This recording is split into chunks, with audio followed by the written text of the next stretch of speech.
Alhamdulillahirrabbilalamin. Assalatu wassalamu ala asrafil anbiya wal mursalin Sayyidina wa habibina wa syafi'ina wa zurina ya maulana Muhammad. Puji syukur kita panjatkan kehadiran Allah Subhanahu wa Ta'ala yang telah melimpahkan rahmat dan karunia-Nya kepada kita semua.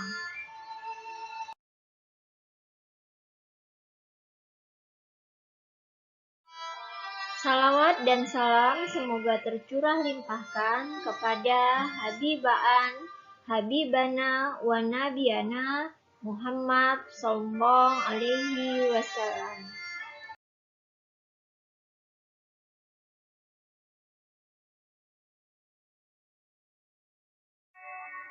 Para siswa dan siswi yang dirahmati Allah, alhamdulillah kita bisa berjumpa dalam kegiatan pembelajaran pendidikan agama Islam dan budi pekerti untuk SMP kelas 7.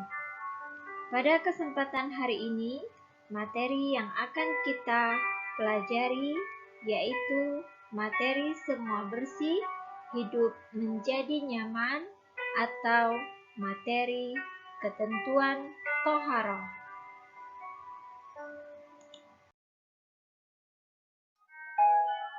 Kompetensi dasar pada pertemuan kali ini yaitu memahami ketentuan bersuci dari hadas besar berdasarkan ketentuan syariat Islam. Tujuan pembelajaran pada pembelajaran kali ini, siswa dapat 1. Menjelaskan pengertian toharoh, 2. Menjelaskan pengertian najis, 3. Menjelaskan macam-macam najis, 4.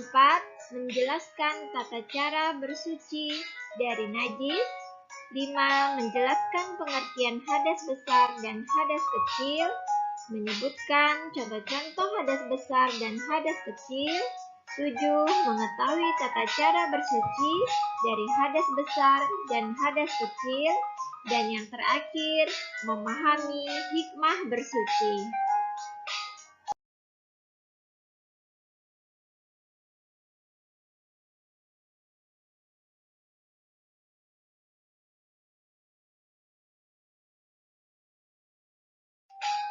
Mari kita pahami pemahaman tentang toharoh. Apa yang dimaksud dengan toharoh? Toharoh secara bahasa artinya bersuci, atau artinya menghilangkan hadas atau najis dari badan, pakaian, dan tempat.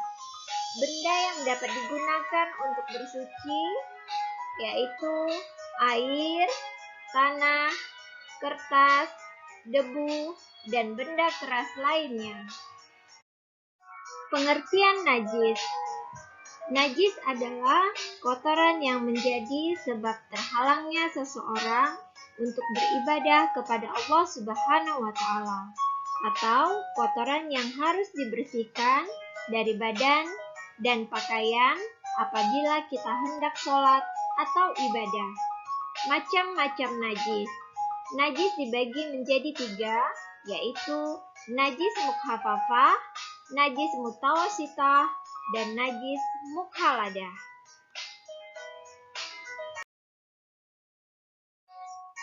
Najis mukhafafah adalah najis ringan. Misalnya, air kencing bayi laki-laki yang belum makan selain air susu ibunya. Dan cara mensucikan najis mukhafafah yaitu dengan memercikkan air pada bagian yang terkena najis itu. Najis mutawasitah. Najis mutawasitah ialah najis sedang. Najis ini dibagi menjadi 2, yaitu najis hukmiyah dan najis ainiyah. Najis hukmiyah diyakini adanya tetapi tidak nyata wujudnya, bau, dan rasanya. Najis ainiyah, najis yang tampak wujudnya dan bisa diketahui melalui bau maupun rasanya. Najis mutawasitah misalnya bangkai binatang darat yang berdarah, kotoran manusia dan hewan, nanah, darah, dan lain-lain. Cara mensucikan najis mutawasithah yaitu dengan menghilangkan warna, bau, dan rasanya dengan menggunakan air yang suci. Najis mukhaladah. Najis mukhaladah ialah najis yang berat, misalnya najis anjing dan babi. Cara mensucikannya yaitu dengan membasuh sebanyak 7 kali, 1 kali diantaranya menggunakan air yang dicampur dengan tanah. Hadas. Hadas adalah najis yang tidak terlihat atau hukmiyah, yang mana dapat disucikan baik dengan wudhu, mandi, atau tayamum. Macam-macam hadas. Hadas dibagi menjadi 2, yaitu hadas besar dan hadas kecil.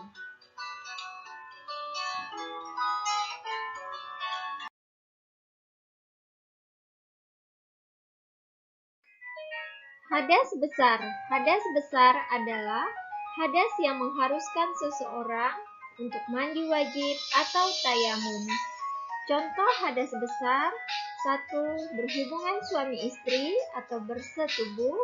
2. Keluar mani. 3. Haid. 4. Nifas. 5. Melahirkan. Dan 6. Meninggal dunia. Cara mensucikannya dengan mandi besar atau mandi wajib atau tayamum jika tidak bisa menemukan air atau dalam kondisi tidak bisa menyentuh air. Hadas kecil.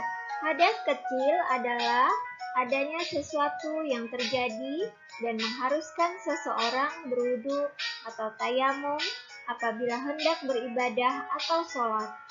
Contoh hadas kecil antara lain buang angin, buang air kecil, buang air besar, menyentuh lawan jenis yang bukan mahramnya, menyentuh kubul atau dubur, dalam keadaan tidak sadar atau pingsan, atau dalam kondisi tidur.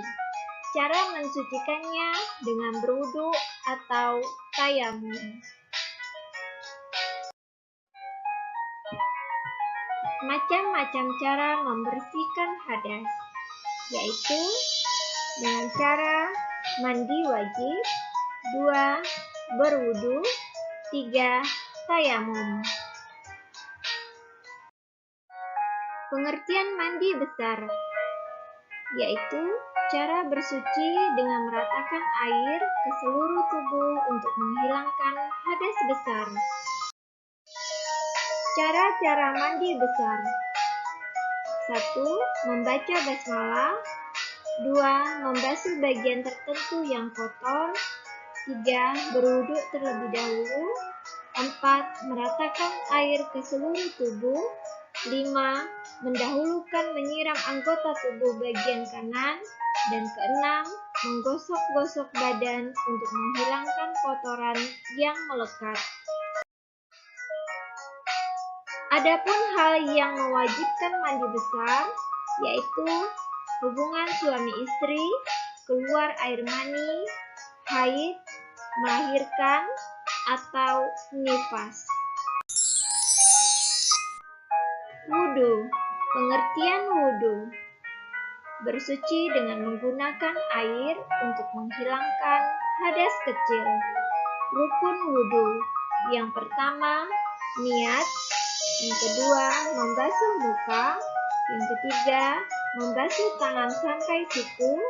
Yang keempat, membasuh kepala. Yang kelima, membasuh kaki sampai mata kaki. Dan yang keenam, menertibkan rukun-rukunnya.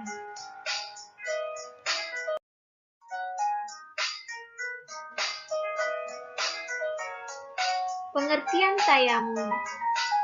Tayamum adalah bersuci menggunakan debu untuk menghilangkan hadas kecil atau hadas besar dikarenakan ada sesuatu penghalang atas penggunaan air.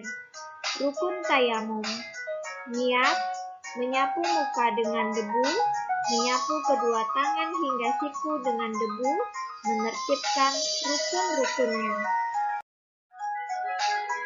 Hal-hal yang menjadi sebab diperbolehkannya tayamum. Yang pertama, karena sakit. Yang kedua, dalam perjalanan. Yang ketiga, tidak ada air. Perkara yang membatalkan tayamum. Setiap hal yang membatalkan wudhu juga membatalkan tayamum. Ada air sebelum melakukan sholat.